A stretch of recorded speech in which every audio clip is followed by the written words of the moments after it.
Pontius Pilate wanted to release Jesus. In fact, he made the statement, "Look, the man."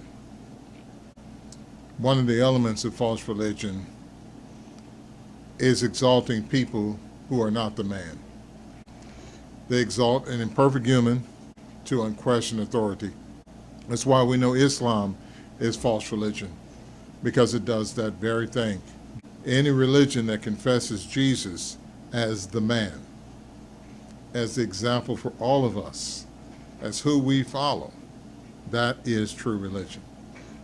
In John chapter 10, Jesus says, "Most assuredly, I say to you, he who does not enter the sheepfold by the door, but climbs up some other way, the same is a thief and a robber. But he who enters by the door is the shepherd of the sheep.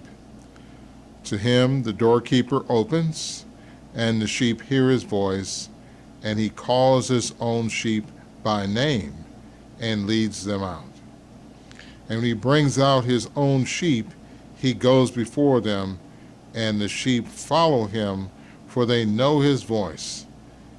Yet they will by no means follow a stranger, but will flee from him, for they do not know the voice of strangers."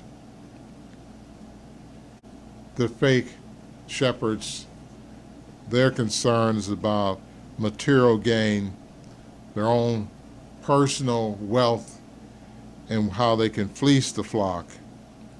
And they are false shepherds. They are thieves. But the true shepherd, he has a personal relationship with the sheep. He calls them not by some general reference, but he knows them by name. Think about what Jesus said in Matthew 7, verse 15 through 23, where those who are false disciples of him will call on him and say, "Lord, Lord." He will say, "I never knew you. Get away from me." Jesus made it clear that just because someone says they're of his flock does not mean they are. But those that are, he knows them by name. And he leads them out. And he goes before them, and the sheep follow him, for they know his voice. Yet they will by no means follow a stranger, but will flee from him, for they do not know the voice of strangers. They know when Jesus said something, when he didn't say something. They listen to his voice. They're not seeking glory from men. They're seeking their shepherd's approval. And so they intently listen to what he says. Moses told the Israelites in Deuteronomy 4:2, "Don't go left or right of what I'm telling you." Moses was told by God what to say to the Israelites. Jesus also was told by God to tell all those who want to be Christians. And so you cannot go left or right of the voice of Jesus. In listening to the voice of Jesus, have you ever heard him use the expression or make a claim that he is God?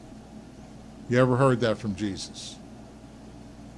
How about the expression Trinity, that God is a Trinity? Did that come out of the mouth of Jesus? Is that what he said? Did he ever say that he is the I am, or that he is the Father? Or did he make any statement where he said that he is God? His sheep know he never said those things. So who's saying that? A stranger. Have you ever heard Jesus use the expression rapture, or once saved, always saved, or that everybody's going to heaven? Did he ever make those statements? Those words never came out of the mouth of Jesus. He said resurrection, yes, on the last day I'll resurrect them. He said that every word we speak, we're going to render an account for it, as he said in Matthew 12:36.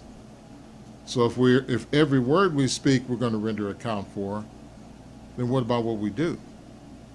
That's going to bring even more judgment. No, you'll never hear Jesus expressing the stranger's words of once saved, always saved. Did he ever use the expression overlapping generations? Jesus' sheep would not listen to that because it never came out of his mouth. He never said it. But every time he used the expression this generation, as we track each time he used that expression, we know he used it in reference only to the generation of his time. And as we look at Matthew 24, we see that he was explaining the things that would happen in that generation, but also in future times right up into the end. Did Jesus ever use the expression signs of the last days? No, rather he forewarned us of the things that we would have to endure until the end. The only sign he ever mentioned was that sign when he returns that everyone will see. Matthew 24, verse 30. See, we have to listen closely to what Jesus says, or we will be deceived. And we'll no longer be following Jesus, we'll be following strangers. Jesus said, no one is good but God. So he was never going to say anything that God never said. So when we go to Daniel 4:22, and the tree of Daniel 4 is identified as Nebuchadnezzar, well, guess what? That's the only thing Jesus is going to say. That's the only thing that's going to come out of his mouth, that that tree of Daniel 4 represented Nebuchadnezzar. Now, who's the one that told you that the tree represented something other than that? It wasn't Jesus, it wasn't God, it was a stranger. Jesus Christ said, my sheep know my voice. And this is how we know the sheep of Jesus Christ. They know his voice. They love his voice. He always speaks the truth, so they love the truth. But those not of Christ, those not his sheep, they don't love the truth. And they don't want correction. They don't want to hear the truth. They have eyes, but they refuse to see, ears, but refuse to hear because they don't have the love of the Christ. They are not his sheep. You may think they're his sheep, but they're wolves in sheep's clothing. Because when the truth comes out, they begin to show you who they really are. People of hatred, people who will bring out their wolf-like wildness on you. Jesus said, you'll know my disciples by their love. The love that he showed, they will be imitating that love. And you can't learn that love unless you're following and listening only to the voice of Jesus. And when we do that, we cannot be led astray, because the one we are following is the man.